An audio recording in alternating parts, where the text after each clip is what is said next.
Hello friends, कैसे हैं आप सब दोस्तों। आज हम बात करेंगे प्लैनेट्स के जो डिपार्टमेंट हैं उनके बारे में। सबसे पहले हम बात करेंगे सूर्य के बारे में। सूर्य जो है उसे क्षत्रिय यानी कि एक वॉरियर की उपाधि दी गई है। सूर्य को राजा भी कहा गया है। अब जिस तरह से एक राजा का धर्म होता है अपनी प्रजा की पालना करना और प्रजा के बारे में जो अच्छा हो सके वो करना, वैसे ही सूर्य का जो कर्तव्य है वो है पूरी दुनिया को रोशनी देना।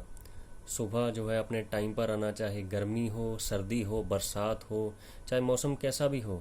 लेकिन सूर्य का जो सनराइज़ का टाइमिंग होता है वो हर दिन का एक फ़िक्स टाइमिंग होता है। मतलब सर्दियों में टाइमिंग और गर्मियों में टाइमिंग थोड़ी बहुत चेंजेस हो जाती है, लेकिन सूर्य ने रोज़ आना है।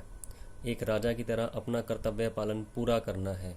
सूर्य की रोशनी से पूरे जगत को एनर्जी मिलती है, पेड़ पौधों को एनर्जी मिलती है और इंसानों को विटामिन डी जो है वो सूर्य से मिलता है।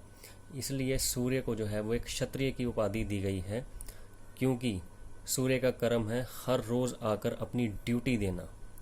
इसी तरह चंद्रमा चंद्रमा को वैश्य कहा गया है। चंद्रमा और बुध ये दो प्लैनेट हैं, इन्हें वैश्य की उपाधि दी गई है। वैश्य होते हैं जो बिजनेस से रिलेटेड प्लैनेट होते हैं। चंद्रमा जो है वो लिक्विड मनी का कारक है। बिजनेस के लिए सबसे पहले ज़रूरी है पैसा, और ये पैसे का डिपार्टमेंट जो है वो चंद्रमा का है, क्योंकि चंद्रमा लिक्विड मनी का कारक है।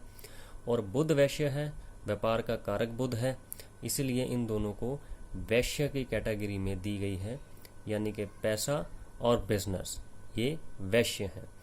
मंगल को भी क्षत्रिय की उपाधि दी गई है, क्योंकि मंगल जो है वो कुंडली में सेनापति माना गया है। जिस तरह एक सेनापति का कर्तव्य होता है अपनी पूरी सेना को कमांड करना, मंगल जो है वो कुंडली का कमांडर है, एनर्जी है।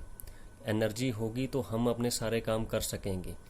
इसलिए जो एनर्जी की पावर है वो एक क्षत्रिय की तरह होती है, जो हमें पावर देती है। मंगल हमारे शरीर में हमारी ताकत है, हमारी एनर्जी है, हमारे काम करने का एक्शन है, और एक्शन जहाँ होता है वहाँ पर क्षत्रिय की कैटेगरी आती है।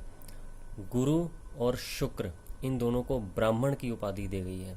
गुरु तो हम जानते ही हैं कि देवताओं के गुरु हैं, ब्राह्मण है, ज्ञान का भंडार है। जो ज्ञान है पांचवा और नौवां घर, यानी कि ज्ञान और जो हाई नॉलेज है वो गुरु के अंडर आती है। अब शुक्र को भी इसमें ब्राह्मण की जो है वो संज्ञा दी गई है, लेकिन शुक्र को ब्राह्मण क्यों कहा गया है? क्योंकि शुक्र तो अगर देखा जाए कुंडली में, जैसे आम सब लोग जानते हैं कि ये प्रेम का कारक है, लव का कारक है, लेकिन इसके बावजूद इसे ब्राह्मण की उपाधि क्यों दी गई है?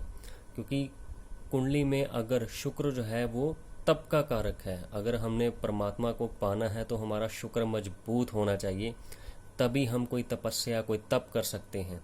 और अगर देखा जाए तो गुरु से ज़्यादा तप जो है वो शुक्र के पास है, और क्योंकि शुक्र के पास मृत संजीवनी विद्या है, इसीलिए इसे ब्राह्मण की कैटेगरी में रखा गया है, क्योंकि कहीं ना कहीं ये गुरु से ज़्यादा पावरफुल है।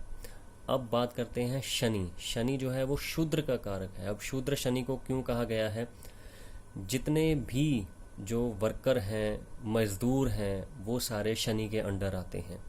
जितने भी हमारे फैक्ट्री में जो कंस्ट्रक्शन के वर्कर हैं, जो हमारा घर बनाते हैं, हमारी फैक्ट्री में हमारे अंडर काम करते हैं, जो मज़दूर हैं, वो सारे के सारे शनि के रिलेटेड हैं, और बिना शनि के ये दुनिया संभव नहीं है।